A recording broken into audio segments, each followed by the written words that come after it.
ลูกมาสีสวนเวียดสนใจเม้งยินลัวเฮ็ดแฮะนี่เอามาเอาอีกถึงนั้นน่ะเป็นงานก็ในเซ่พวกกับกะหาไม่ปันเต็มประโยชน์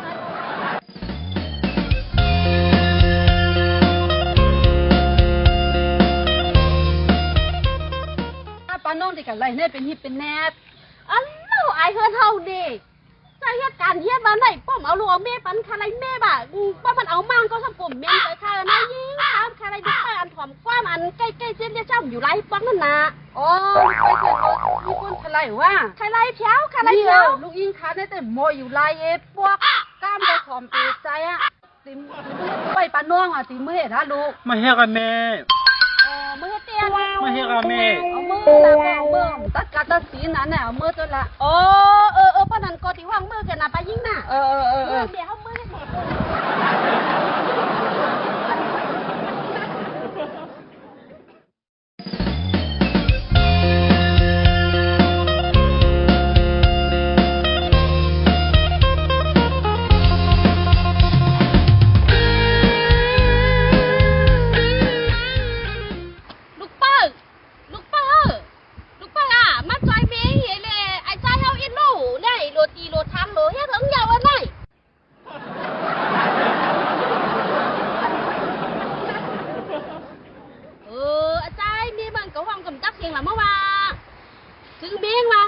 ผมกว่าเมียเลยมันอยู่ไรเฮ็ดพวกอะไร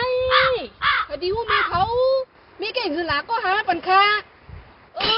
พอจุดไหนได้มันเจอในมาพวกนั้นหลุมเมื่อรัดเมียเขาอะไงมันไปเจอไรหน่อยนายยิงจึงว่าลูกเจ้าในถ่อมกล้าเมียอยู่หลอกอยู่ไรพวกอะไรเหรอให้หาลานพี่ล้องขึ้นมาเนื้อในเกินเล่จึงว่าลูกเจ้าในถ่อมก้ามเห็นอยู่ไรป้องล่ะเขาทำเหตุการณ์ทางจ้อยเฮาอีดป้องน้องชายถ่อมมูใส่หูเฮรายการเฮ็ดงงเล่นงางต้องดังขึ้นได้จึงว่าป้าน้องคาไรไปอันหมออยู่ไรเลยหมอถ่อมก้ามเนี่ยจื้อลามันก็เมียนอยู่หือลาป้าน้องคาไรลูกป้าอันถ่อมก้ามเห็นอยู่ไรป้องมาในใครบ้านให้วางไงถ่อมก้าม